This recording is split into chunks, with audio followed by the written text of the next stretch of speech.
Hello,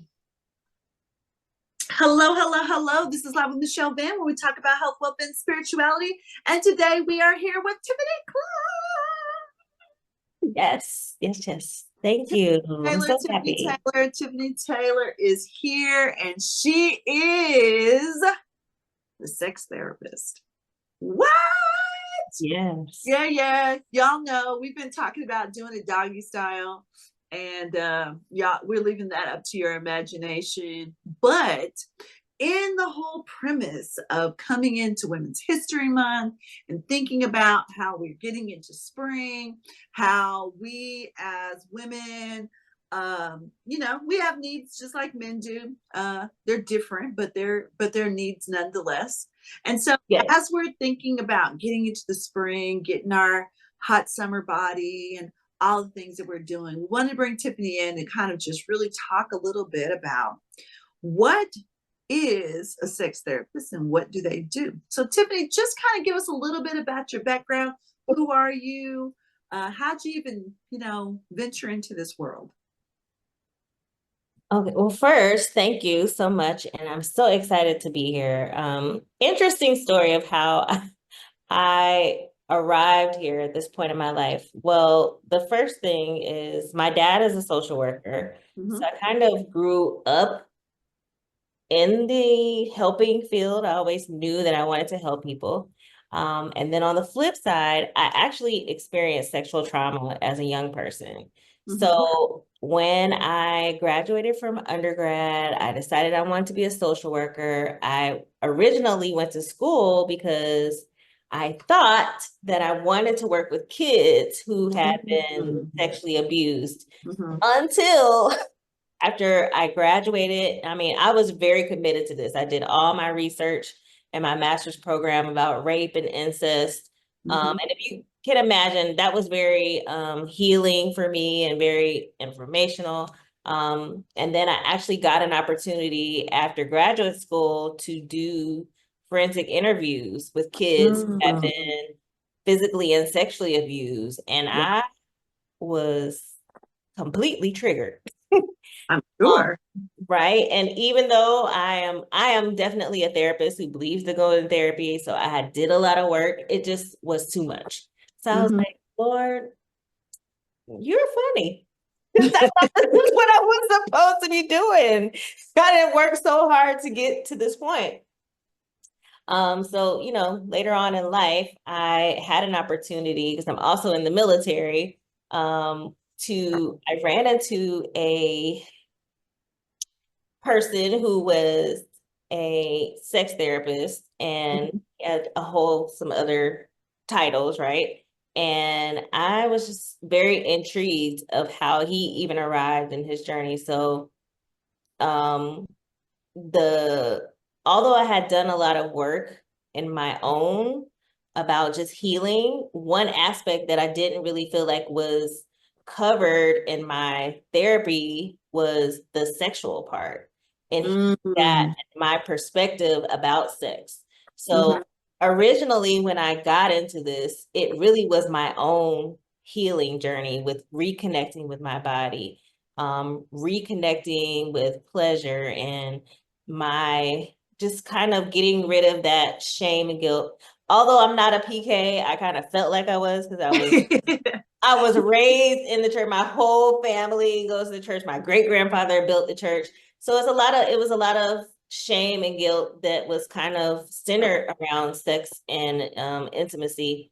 So when I came back from my deployment, I was like, I'm going to really like dive into this because as I began to talk to like friends, my girlfriends, my just other women who had experienced sexual trauma, that was like an area that really needed to be focused on because it it just sometimes I'm not going to say always, but for some people, particularly women, it there's like a disconnect when it comes Mm-hmm. to sex and intimacy. And Mm-hmm. so that just became like my thing, right? Of being able to help people heal after they've experienced sexual trauma in particular, or now it's more so working with couples when there has been, maybe there's infidelity or Mhm. a disconnect when it comes to intimacy, because there is like this narrative, right, that we as women are kind of taught to just endure, right? Like our bodies are for our man's pleasure, Mhm. and like we should just be pleased because we're pleasing them. And I'm like, oh no, like there's you should be getting something out of this as well. I'm not, and I'm not a sex therapist or a person that says that every time it has to be the big O, right? It Right. can just be connection. Right. Right. Yeah, absolutely. We are talking to Miss Tiffany, and Tiffany Taylor is the sex therapist, and we will be right back. We are back. We are back. We are talking to Miss Tiffany Taylor. She is a sex therapist, and we ended off kind of talking about the shame that comes from when there are things that happened around sex in and maybe you grew up in church. There's a lot of shame that happens with that. There's a lot of shame that happens with our body. You know, no one told you to get molested or to get raped, or no one picked you out and said, hey, this is going to be your plot. But sometimes it happens. And how do we process that in the church without saying, you're bad, you're awful, this was your fault? If you hadn't wear that, if you didn't wear that little skirt, then, Deacon so and so wouldn't have been looking at you, when realistically that was his problem, not mine. Definitely. So, how do you help women process through that baggage? Because it really is the baggage that holds us down. Yes. And I'm so glad you brought this up, because this definitely was something that I really got stuck with in my therapeutic journey. I was 12 when the incident happened to me, and I really struggled with blaming myself. Mm-hmm. And one of the things that like my therapist actually helped me, one of the things she told me, I had to bring a picture of myself when I was 12. Mm. And it hit hard because it was just like, wow, like, I was a baby. right. And how, like, if you think about it, all of that time, because I probably was in my 30s when I got with this particular therapist. And we really kind of started digging in that area of me kind of releasing that shame and guilt. It was very profound, and I didn't realize how much that was weighing on me, and how Mhm. much that I was trying to take some ownership about what happened to me. That's good.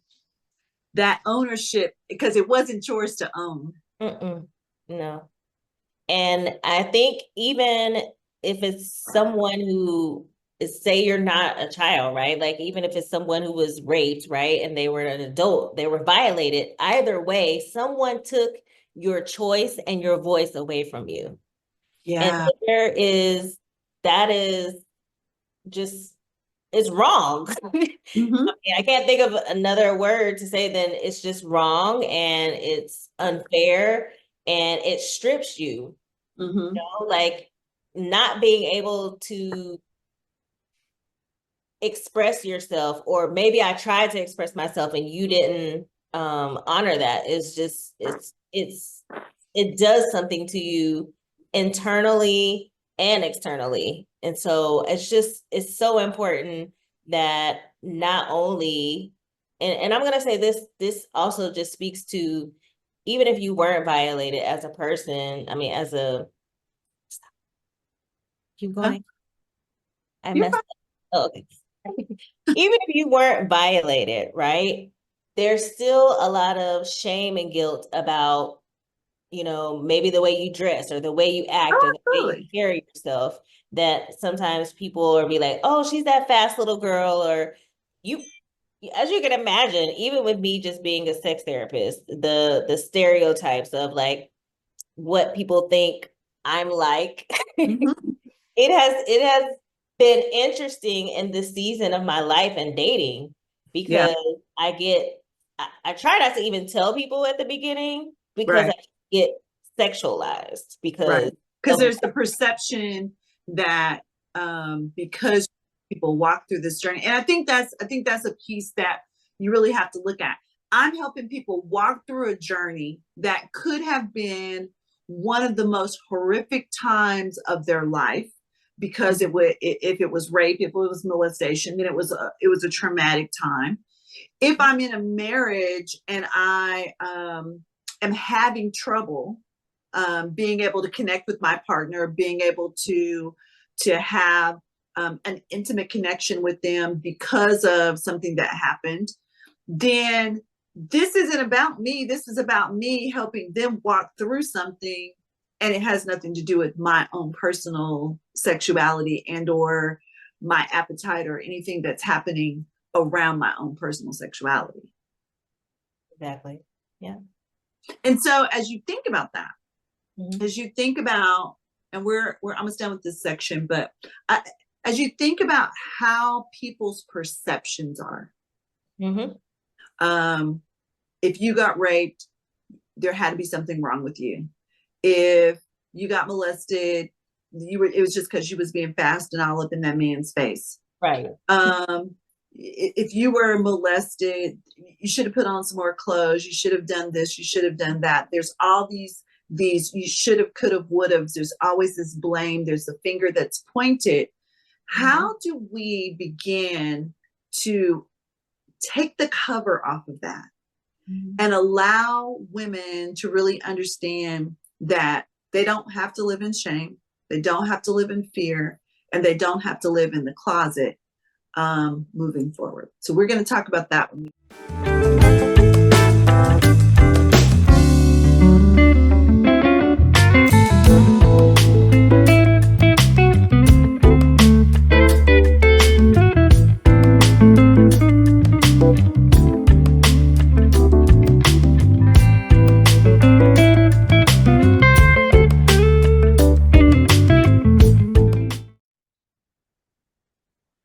we are back. We are back. We are back. We are talking to Tiffany Taylor. She is a sex therapist. We've been talking about how we get past shame because I think that is one of the things that really happens. Girls, women, we carry this shame, and sometimes it manifests. It manifests in lots of ways. It can manifest in acting out. It can manifest in being, overly sexually active because that part of us has been opened up. It can manifest in being overweight because we feel like if we are too chubby, then somebody won't want to get close to us. But we know that's not true. Right. And so I think there's just so many things that, it manifests in so many ways, that shame, that hurt, that need or want or desire to be hidden so that no one actually sees, because if they see it, and they call it out, then we have to do something about it. Mm-hmm. Mm-hmm. What are you seeing? So I feel like one way to really begin to dissolve that shame and guilt is we have to begin to rewrite the script Oh, I that's love going on in our head, right? That I'm not worthy. I'm not worthy of pleasure. I'm not worthy of someone to want me outside of what I have to give sexually, that. Mm-hmm. right? What I did to what happened to me was my fault. We have to Mm-hmm. rewrite, like back in the day when we used to have the tape recorder and rewind, rewind and record back over that. And a Mm-hmm. lot of times when I'm working with particularly women, I help them rewrite their scripts. So Yeah. writing, yes, I deserve pleasure. Pleasure is my birthright. Like Yeah. God created pleasure for us. Right. We women, we have the only organ that Mm-hmm. its sole purpose is pleasure. Right. Right. Like, Right. I That is a think, perspective that I don't think most people really have. mm-hmm, like, I think that makes us pretty special. Mm-hmm. And I don't think that we have to live a life of enduring of I'm just gonna lay here and let someone just get their pleasure and I'm not speaking up to receive it as well. Right. So how do you help women gain that voice? Because I think there is because there's so much stigma, because we don't talk about sex. It's very taboo sort of thing.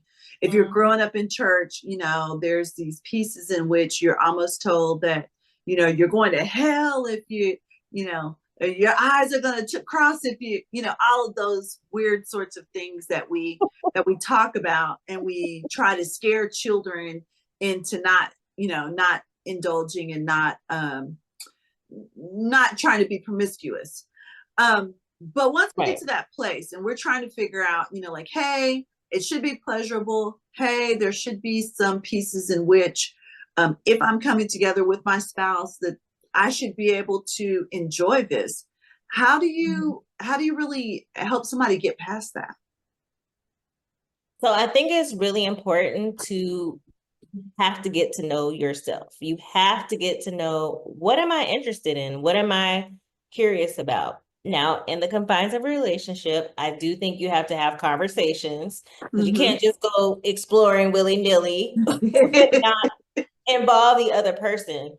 Right, Um, if you think about it, a lot of times when people start dating, they talk about everything but sex and what they right, like and what they don't like. Oftentimes people just end up in the bedroom and there's not been any conversation, but you're going to talk about, your finance. How do you handle your finances? But right, sex is just as important for you to have a conversation. What kind of foreplay do you like? Like, right. we just do it and not have conversations. So I think definitely what we have to do is we have to be open like this, right? Hmm. Having more conversations to find out, what are my wants, what are my needs, what are my desires. And then, there has to be like a dialogue, because that person may not be into it, but where can we meet in the middle? Right. So, And how do we find what pleases us together? yes. Are What I you did with Johnny may not work with you. Yeah, yeah. Especially if you have had, multiple partners prior to. Mm-hmm. So when we think about that, when we think about being active, being that our bodies were designed for pleasure, our Mm-hmm. bodies were designed for us to come together, to procreate if that's what your desire is, but definitely for pleasure to be there. Is there a secret to helping couples get to that magical place?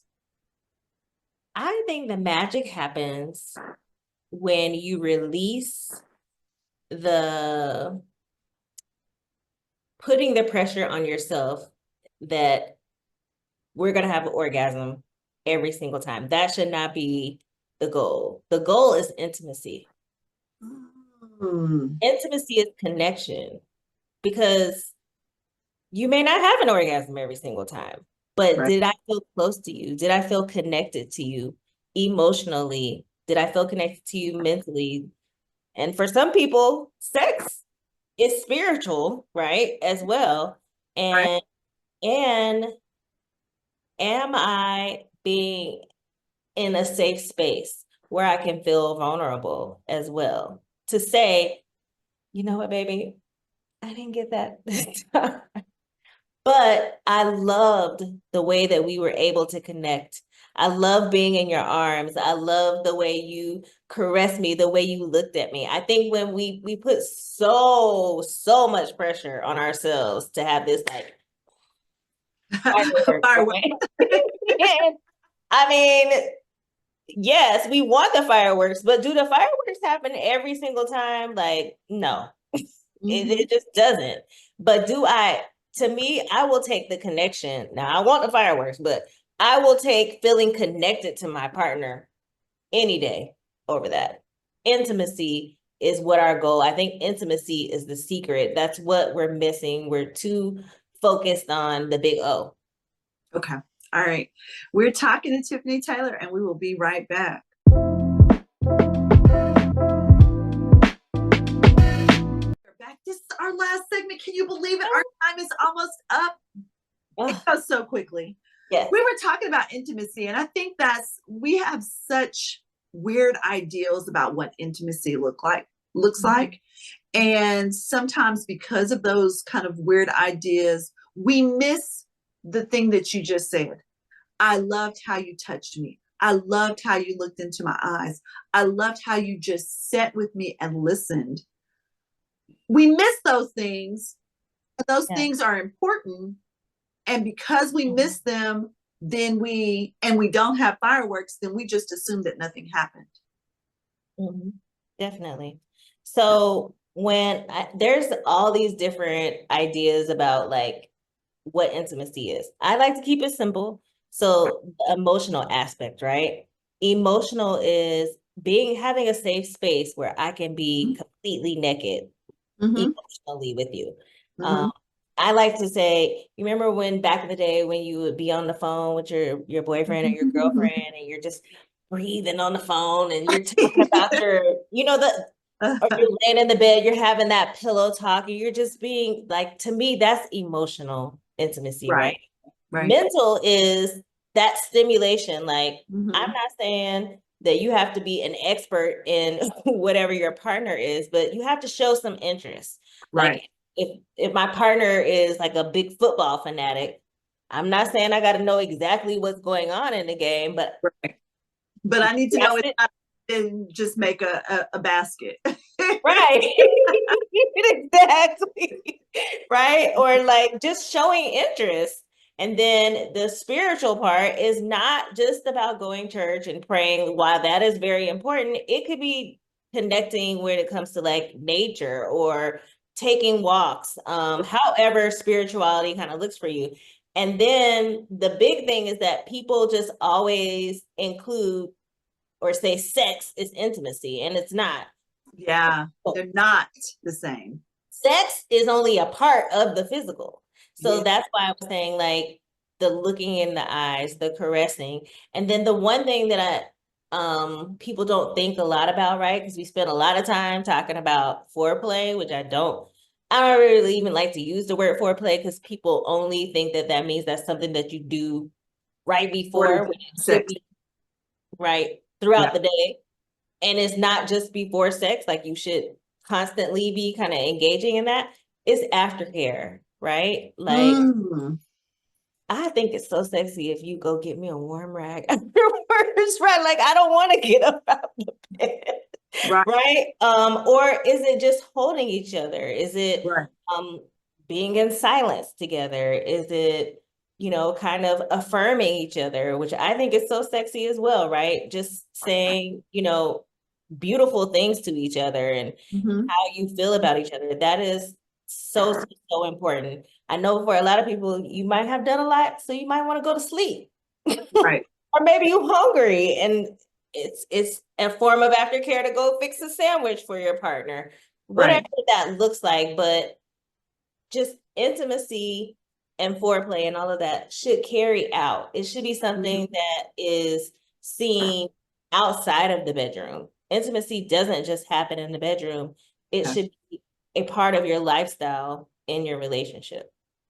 So if I'm hearing you correctly, that if we are truly intimate and truly walking in a place of intimacy is something that should be weaving through our everyday life, every day, Yes. all day, not just when, it should be the text messages that you send. It should be that little note that you send. It should be in the Right. way you talk on the phone. It should be in the way you walk in the house.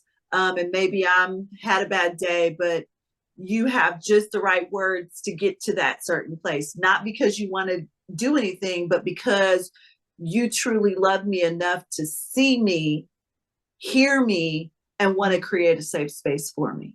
Yeah. One of the things that I make my couples do when I'm first starting out, when I don't give them homework because I feel like homework sounds so bad. And who wants to have homework when you're talking about sex and intimacy? So I give them pleasure work. So Okay. one of their first pleasure work assignments, and they always look at me like I'm crazy, is they have to do 30-second hugs every day for Yep. 6 days. I I totally get think it. it's such a I lost tell art. in a minute, like because what is it, 17 hugs a day to Mhm. make to make you function right? And I thought, Yeah. I'm only on number like 4, sir. Like, where you at? Yes. Yes. And I mean, when I went through a period like after my divorce, I just realized how much I missed touch, right? Mhm. And I mean, this is for our single people too. Like, I'm not saying that you should just go out and seek, hug, because now I may have to get a hug from my daughter or from a friend. But we need touch. We need Right, connection. And intimacy is not just in the confines of a romantic relationship. Intimacy should be, I mean, except for the sex part, right? right, Which is, remember, only a part of physical intimacy. So right. really, intimacy should be in all of our relationships. Hmm. Absolutely. So, how do people get in touch with you if they say, "Ooh, I like this girl. Let me get a little bit more from her." How do people? How do they hear you? How do they connect with you? Well, I am a correspondent on the Kenny Burns Show. So every Monday you can catch me live on Instagram at TKBS, the Kenny Burns Show, every Monday at 11, or this on the page. So if you don't catch it at 11, because I know some people at work, you can always catch the replay. And Hmm. then how to connect with me besides that is my website, where you can find all things that is going on. I said this is getting ready to be speaking traveling season. We have the event coming up in May, some things going on in July. So the website is probably the best place to kind of find out what speaking events I have going on. So that is very easy. I am TiffanyTaylor.com. And you can always reach out to me through email, very easy email address, hello at iamtiffanytaylor.com as well. And then Instagram, I am talk yo ish Tiff. Okay. All right. And we'll make sure that we put those on the 1/3 so that people can go back and read those. Tiffany, I am so glad that you were here. We are always trying to find ways to help couples. My husband and I are doing marriage encounters and doing a doggy style and really trying to just, figure out how do we help couples begin to really move into their special place. Because I Mhm. think as we look at intimacy, as we look at the world, it's the one thing that's free out of all the stuff And that we got, stuff that's costing us all kind of money. It's free. It's free to connect. It's free to come together. It's free to love on each other. It's free to really just spend time together. And you don't have to do anything. You can have a date for free. You can, go sit out. Yeah, today was a beautiful day. Like to sit outside and just, talk about your hopes and dreams and talk about the things that you love and things that you desire. Those are all free, and they're all within that span of coming together and having that intimacy. So thank you, thank you, thank you. This is Live with Michelle Van, where we talk about health, wealth, and spirituality. And y'all know that at the end of the day, I love you, and there ain't nothing y'all can do about it. So we will see you here again next week on Friday, here with Michelle Van, Live with Michelle Van. We'll see you. Hey, so well, hold on, let me turn this off. Stop recording.